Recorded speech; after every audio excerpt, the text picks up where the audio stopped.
thank you for that very, very warm welcome. I'm honored to be on this TEDx stage today. And I'm dying to make a joke for those quantum experts or quantum enthusiasts in the room about flipping coins, but I'm not going to do it. It was a great segue. When I thought about this speech, thought about this presentation, my one goal was to inspire at least one person to change direction. And I'm going to start with this. AI is eating entry-level jobs. AI agents, large learning models, they are taking the jobs of software engineers, of junior lawyers, of creative marketers, of people in offices. Companies like Google and Oracle and Meta, you see their public announcements about the thousands of people who are losing their jobs. And the reason why? They want to turn to something called an AI native structure. Have you heard that? AI native structure. So what they're saying is artificial intelligence agents can work 24/7. They can work faster. They can work cleaner. I had a conversation with a young lady who had just finished her university career and she became a software engineer.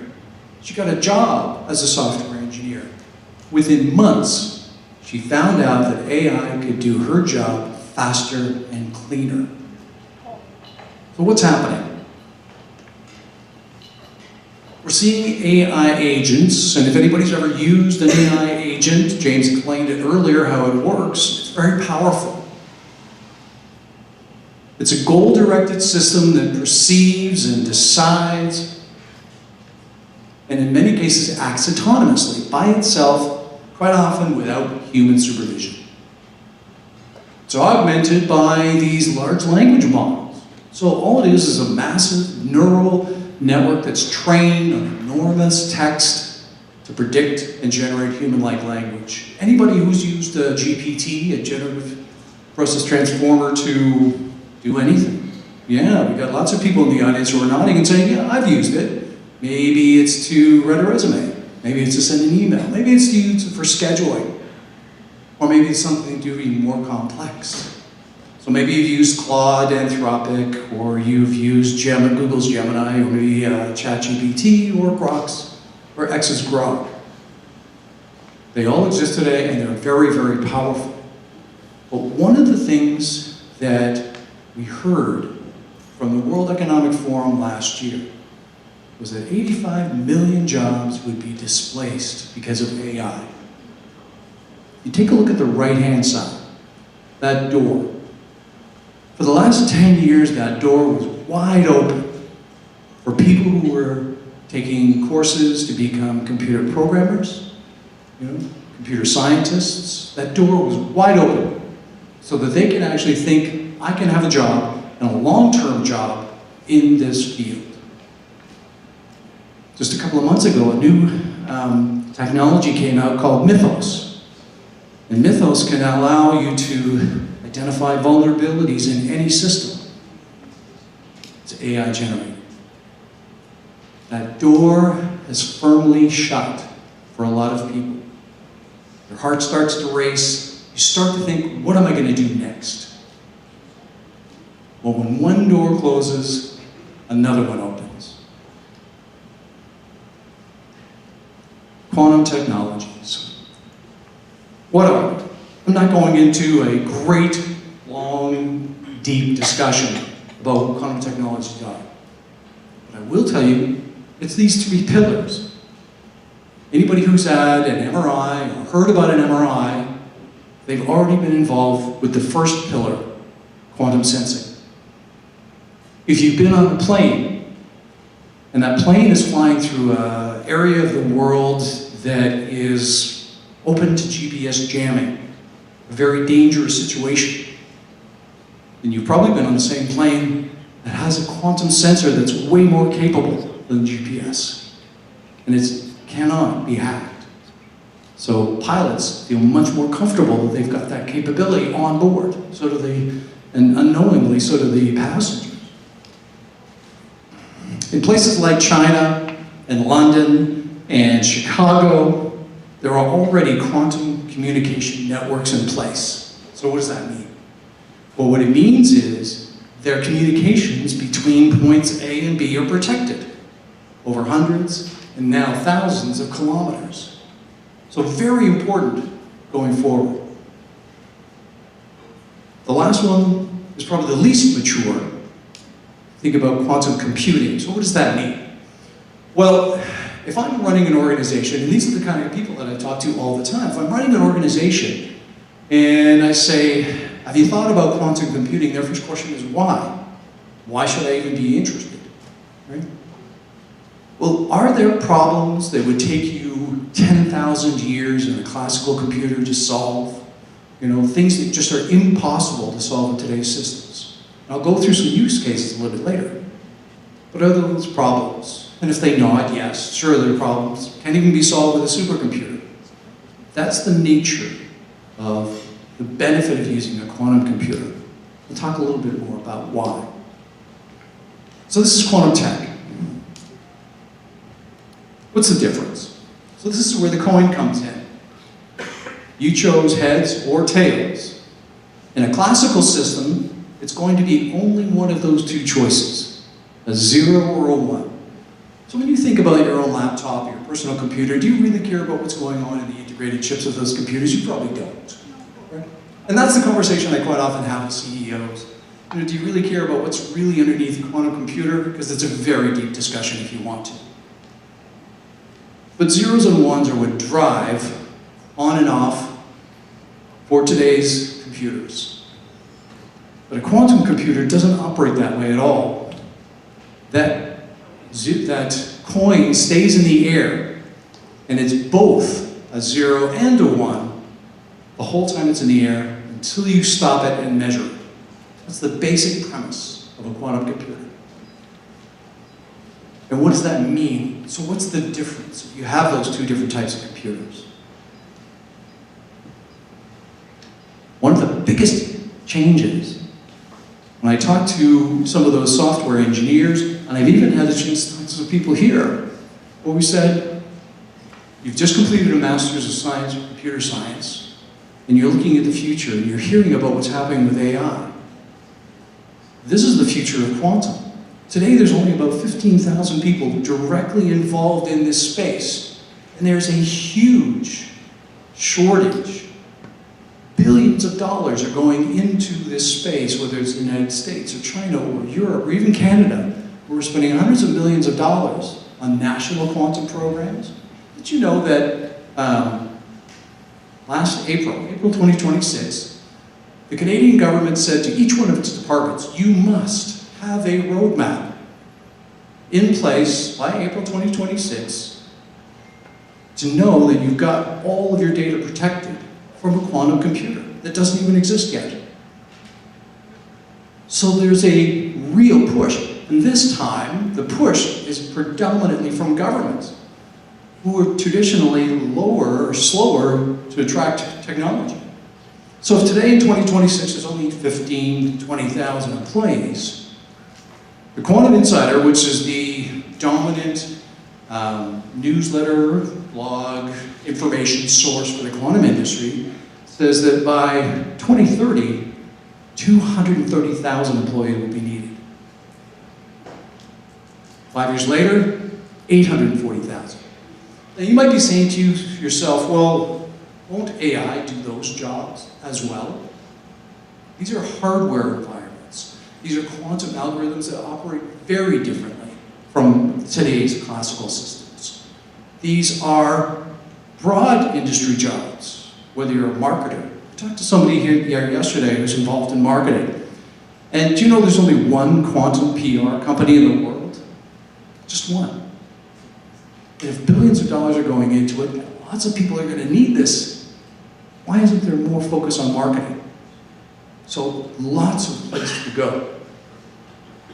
So if we're in an environment where there are this many job opportunities, what's actually happening? Well, we're only starting to see some young people start to think about the opportunity. I met a young man a couple of years ago, was 22 at the time. He had just finished doing his software engineering program. And he felt like he had started down the path, but the rug was being pulled out from under him. That he had had this concept that he was going to be a coder for the rest of his life. But when he actually hit the market, the job market, those jobs weren't available. And so we had a conversation about what the potential of quantum computing was for him. And he said, well, I got a problem with that. And the problem is, I don't understand quantum physics. I said, well, I'm a banker. I still got a job. There's lots of opportunity. So he started reconsidering. And I said, the way that I started to learn about quantum was through YouTube. Free opportunities. Then I went to MIT and CERN and TU Delft and started to learn more. 2 years later, Alex is a junior quantum engineer. He creates quantum algorithms. And this is just beginning. He saw that that door had, for him, firmly shut. But what about those use cases I was talking about? Let's talk about opportunity first. From an education perspective, if you're just completing a 4-year or 7-year education, the last thing you're thinking about is paying for more education. One of the greatest things about the quantum environment is there's a huge amount of free resources available that are available certainly on the internet, and it's all different levels. Whether you want to go deep on physics or higher level, like the kind of work that I do around strategy. One of the biggest, most important things that's going to happen is partnerships. So companies out there, only the largest companies today are involved in the quantum sphere in terms of investing time and resources. But if you're a medium-sized or a small-sized company, 99% of the companies around the world, if you're one of those, you probably haven't even heard of this technology yet. So it's so important for you to start getting those trusted partner relationships, learning more about it, even if you don't invest $1 today, just to spend some time to understand what the technology is all about.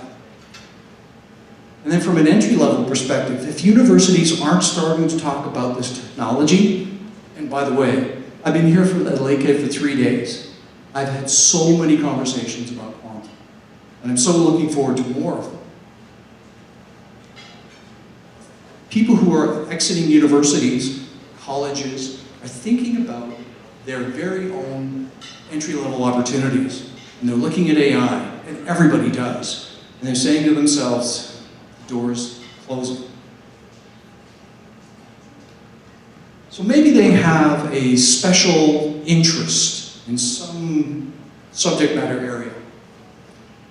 If you are a business and you're thinking about which kind of computer you use, we will always need classical computers. If you're talking about payroll or your email system, all of those things will still need classical systems. But for those hard problems, those really, really hard problems, that's where a quantum computer comes in. So if you're thinking about optimization, so for example, you're a financial services company and you are thinking about how you can create a portfolio that emulates reality as closely as possible. If you try to emulate reality, let's just take the absolute outside, where you start with a certain number of factors and you go all the way to the impact of a butterfly's wings. A classical computer could never create reality like that. It can only limit to a limited number of factors. So if you're thinking about getting a portfolio closer to reality, you'll need a quantum computer. Same thing with traffic flow. If you're thinking about a large city and optimizing their traffic flow, it's not just the amount of data, but it's the amount of parameters that go into that calculation that creates the problem. Life sciences, and material sciences for that matter. So if you're thinking about coming up with a new drug, but because the combination of molecules is too complex to calculate, you can't do it with a classical computer. If you're talking about large molecules, very difficult to do work with large molecules today. But a quantum computer will be able to handle that. So that could be drug discovery, it could be, new cure for cancer, as we always use that example. Material sciences. If we're looking for new technology, whether it's new types of stainless steel or carbon fiber or graphite, or even something new. And then cryptography. Quite frankly, if you think about what is the most urgent requirement that companies are going to need to solve today, it's around this subject. In the past, when new digital technology would come out, it would take anywhere from 2 to 10 years to adopt in organizations. So that digital transformation. If you think about something like cryptography, here's what will happen, what could potentially happen. Today, all of our systems run on technology like RSA 2048 and ECC. That's what runs your laptop. That's what runs your cell phone. If a perfect quantum computer came out tomorrow, all of that technology, all that cryptography would be broken. All of it. Fortunately, today, there are firewalls. There are things called post-quantum cryptography and quantum key distribution, methods that will protect you. But only the largest companies are aware of those. So it's so important that we solve for those problems and start doing it today. I want to thank you today because one of the things that I experienced over the last 3 days here at Lakehead was optimism. Optimism.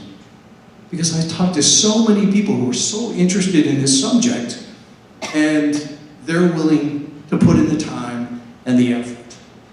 This is a door that for people who have had the door closing is a door that will be open. Thank you so much.